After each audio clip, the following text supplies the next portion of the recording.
Did you know there is a secret hidden in the Bible that few people know about? Today, we're going to reveal the shocking truth about the most mysterious group in Revelation, the 144,000 chosen ones.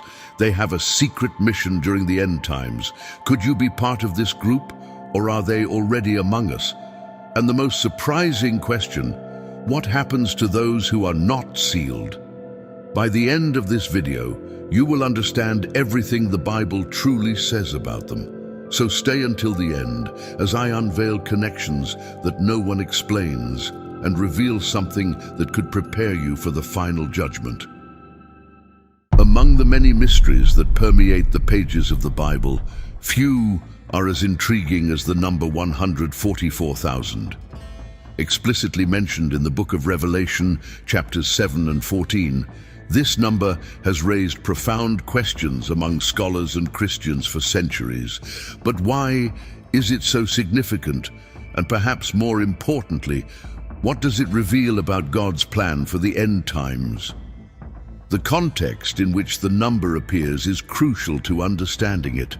In Revelation 7:4, it is described as a group sealed by God, made up of 12,000 from each of the 12 tribes of Israel. The specific mention of these tribes raises intriguing questions.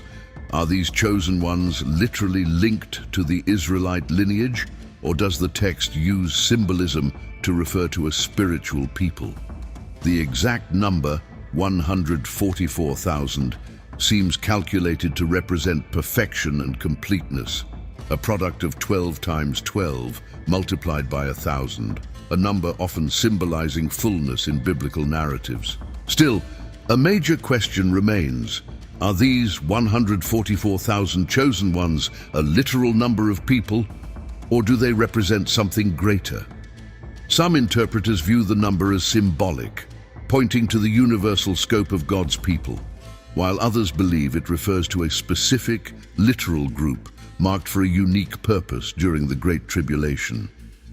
This debate continues to fuel curiosity and fervor among those seeking to understand Revelation's prophecies. One thing, however, is certain: the number 144,000 is not mentioned by chance. It carries the weight of divine revelation, a piece of the biblical mystery waiting to be unraveled in the light of the rest of Scripture. It connects the chosen ones to the Lamb and to God's plan for the last days, a plan revealed layer by layer, leading us from one mystery to the next. When we come across the description of the 144,000 in Revelation 7:4 through 8 and Revelation 14:1 through 5, a fascinating question arises. Who are these chosen ones? The text provides a detailed yet symbolic vision. These individuals sealed by God are described as being from the 12 tribes of Israel, each tribe contributing 12,000 people. However, this does not necessarily mean they are literal descendants of Israel, but rather a group representing God's spiritual people, including both Jews and Gentiles united by faith in the Lamb. One of the most intriguing characteristics is that the 144,000 are described as not defiled with women and as virgins, Revelation 14:4.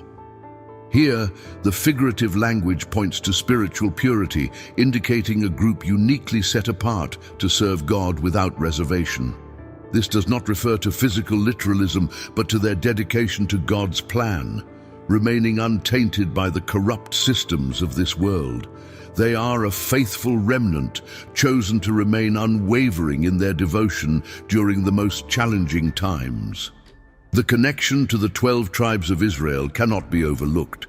Each tribe represents an aspect of God's people, but it is interesting to note that the list of tribes in Revelation differs from other biblical lists. For instance, the tribe of Dan is absent, while Manasseh, Joseph's son, is included. This difference may have a theological purpose, symbolizing God's selective care in organizing his people for the fulfillment of his work in the last days. But why are they described with such exclusivity?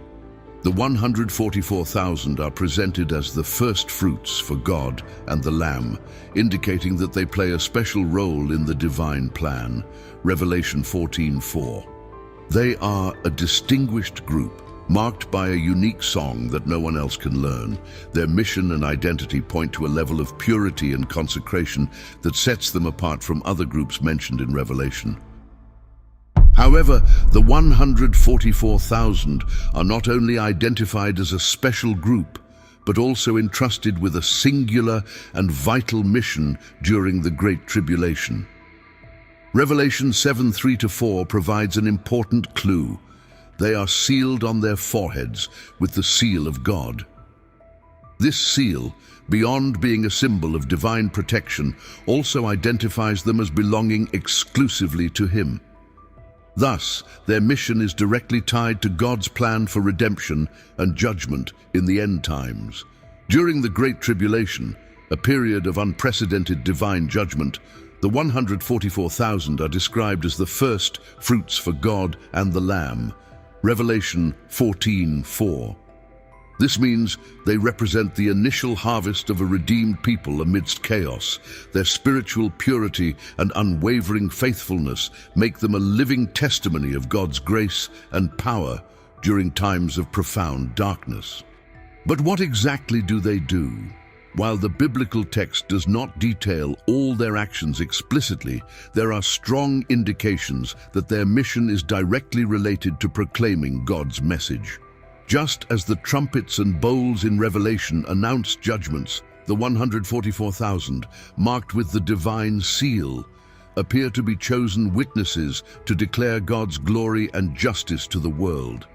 Their role would be to guide and strengthen the faithful remnant during a period of fierce persecution by the Antichrist system. The seal on their foreheads holds profound significance, symbolizing a spiritual protection that distinguishes them from those marked with the sign of the beast. This echoes the vision in Ezekiel 9:4, where a seal is placed on the righteous to spare them from divine judgment. It is a mark that not only protects, but also identifies them as an integral part of God's plan, carrying a mission that transcends this world. Finally, as first fruits, they are not only the first chosen, but also a reflection of what is to come. They demonstrate that even during the Great Tribulation, God preserves and uses a remnant to fulfill His will. Their mission of proclaiming the Lamb's message amid chaos makes them a vital link between heaven and earth, a bridge between grace and judgment. The destiny of the 144,000, however, does not end with their mission during the tribulation. The vision described in Revelation 14:1 is one of the most sublime and significant in all of Scripture. The 144,000 standing with the Lamb on Mount Zion.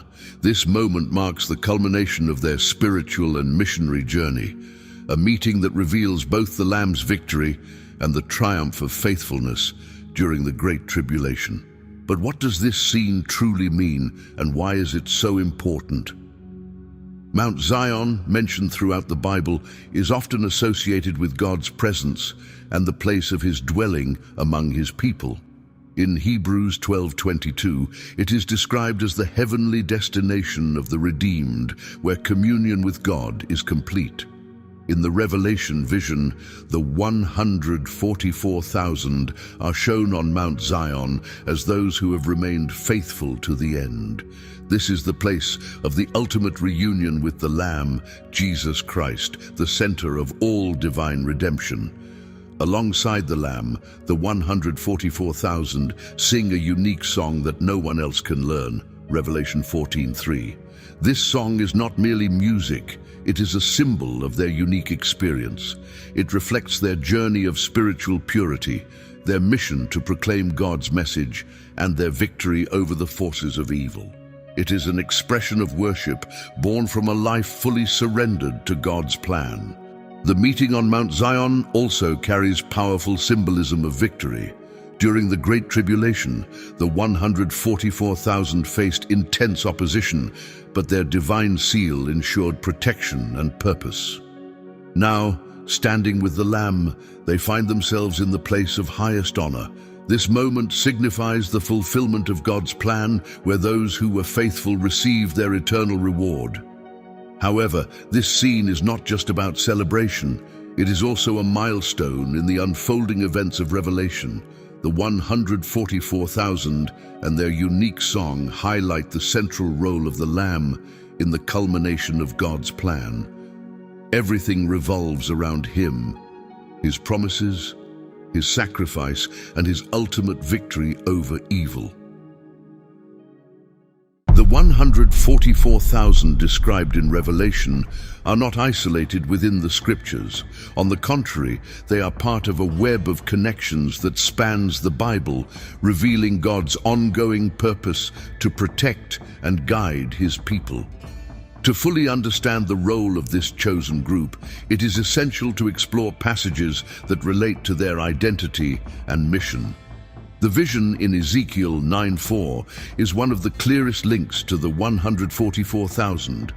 In this chapter, God commands a man with a writing kit to mark the foreheads of those who mourn and lament over the abominations committed in Jerusalem. This mark spares them from the judgment that is about to come upon the city. Just as in Ezekiel, the 144,000 are sealed on their foreheads, ensuring their protection against the divine judgments that strike the earth. This parallel highlights the continuity of God's plan to set apart a faithful remnant during times of crisis. Another significant connection is found in Exodus 12, where the blood of the Lamb is placed on the doorposts to protect the Israelite families from the destroying angel during the final plague in Egypt. Just as the seal protects the 144,000 during the Great Tribulation, the Lamb's blood symbolizes divine protection for those who belong to God. This connection reinforces the role of the Lamb, Jesus Christ, as the center of salvation and eternal security. The concept of a faithful remnant also echoes in Isaiah 10:20-22 and Romans 11:5. In both passages, we see that even in the face of severe judgments, God always preserves a group that remains loyal to him. This remnant, represented by the 144,000, is a testimony to God's commitment to fulfilling his promises and preserving his people for his glory. Finally, the unique song of the 144,000 mentioned in Revelation 14:3 can be compared to the Song of Moses in Exodus 15:1-18, where the Israelites celebrate their deliverance at the Red Sea. Both songs are responses to divine intervention in impossible situations, highlighting God's faithfulness and triumph over evil. These biblical connections not only deepen our understanding of the 144,000, but also point to God's overarching purpose of redeeming and protecting his people throughout history. Among the mysteries of the book of Revelation, the relationship between the 144,000 and the great multitude is one of the most debated. In Revelation 7, immediately after the description of the 144,000 sealed, John has another vision. A great multitude that no one could number from all nations, tribes, peoples, and tongues, Revelation 7:9. But do these two groups represent the same community of believers, or are they different in identity and purpose? The initial distinction between them seems clear. The 144,000 are a specific number, sealed by God and associated with the 12 tribes of Israel. They are described as a special, set-apart group during the Great Tribulation. Meanwhile, the great multitude is innumerable, composed of people from every nation, worshipping before God's throne in white robes and holding palm branches. This contrast suggests that the two groups have distinct roles and contexts in the apocalyptic narrative. The seal of God is one element that reinforces this differentiation. In Revelation 7:3-4, the seal is given exclusively to the 144,000. It symbolizes divine protection and separation for a specific mission during the time of judgment. The great multitude, on the other hand, is not described as sealed, but as those who came out of the great tribulation and washed their robes in the blood of the Lamb. Revelation 7:14. This points to their redemption through Christ's sacrifice and their role in eternal worship. Another important point is the context of the 12 tribes of Israel. While the 144,000 are directly associated with these tribes, the great multitude consists of people from all ethnicities. This echoes God's promise to Abraham in Genesis 22:18. In your seed, all the nations of the earth shall be blessed. The great multitude appears to fulfill this prophecy, representing the universality of God's plan to include all peoples in his kingdom. However, some interpreters see connections between the two groups, suggesting that the 144,000 are part of the great multitude, a specific subgroup within the larger community of the redeemed. Others argue that the 144,000 represent the saints active on earth during the tribulation, while the great multitude comprises those who have already reached heavenly glory. Either way, both groups point to the triumph of God's plan to redeem and gather a people for himself. The relationship between the 144,000 and the great multitude is a rich demonstration of the mystery and complexity of biblical prophecies. Each of these groups has a unique role in the unfolding apocalyptic events, highlighting the depth of God's plan. The book of Revelation describes an unprecedented period of global judgment where God's justice is poured out upon the earth. In this context, the 144,000 appear as a sealed and protected group, playing a crucial role amid events that shake the heavens and the earth. But what is their relationship to the apocalyptic judgments, and how does God's seal protect them during this time? Revelation 7 begins with a dramatic vision. 4 angels holding back the winds of destruction until the servants of God are sealed on their foreheads. Revelation 7:1-3. These winds represent the judgments that will sweep across the earth, such as those described in the trumpets and bowls later in the book. The seal of God not only identifies the 144,000 as belonging to him, but also ensures their protection from these judgments. Just as the blood of the Lamb on the doorposts protected the Israelites from the 10th plague in Egypt, Exodus 12, the seal acts as a sign of spiritual and physical safety amid the chaos. This protection also echoes the vision in Ezekiel 9:4-6, where the righteous receive a mark that spares them from divine judgment. In both Ezekiel and Revelation, the seal symbolizes separation and consecration, distinguishing God's chosen ones from the rest of the world.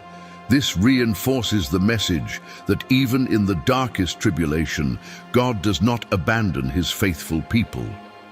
The 144,000 also serve an important role as witnesses during the judgment. Their seal protects them from the destructive winds so they can fulfill their mission of proclaiming God's truth. In a world dominated by the Antichrist system, their presence serves as a beacon of hope and a reminder of divine sovereignty. They are living proof that God's plan remains active, even when it seems all is lost. However, the protection of the 144,000 does not mean they are exempt from trials. They are preserved to complete their mission, but still face the challenge of living in a world that rejects the Lamb and embraces the mark of the beast. Their seal, therefore, is not merely a guarantee of safety, but also a call to faithfulness and perseverance. As the judgments progress, the role of the 144,000 becomes even clearer. They are God's chosen ones, sealed for a unique purpose during a time of great darkness. The destiny of the 144,000, this select group sealed by God, is intrinsically linked to the eternal plan of God's kingdom. From their identification in Revelation as the first fruits for the Lamb to their meeting on Mount Zion, every detail of the 144,000's journey points to a grand and eternal reward, the result of their unwavering faithfulness during the Great Tribulation. In Revelation 14:4-5, they are described as those who follow the Lamb wherever he goes.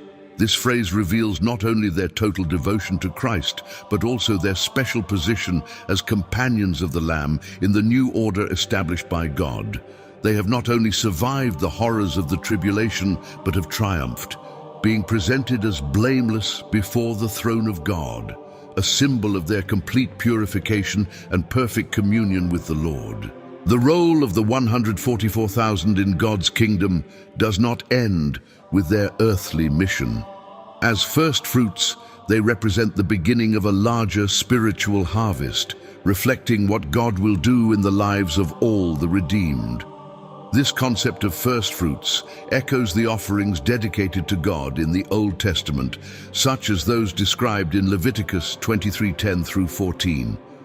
Thus, the 144,000 serve as a testimony to the fullness of redemption that will be consummated in eternity. Furthermore, their connection to Mount Zion points to a glorious future. Mount Zion is often associated with God's throne and the New Jerusalem, the place where God's people will enjoy eternal communion with Him.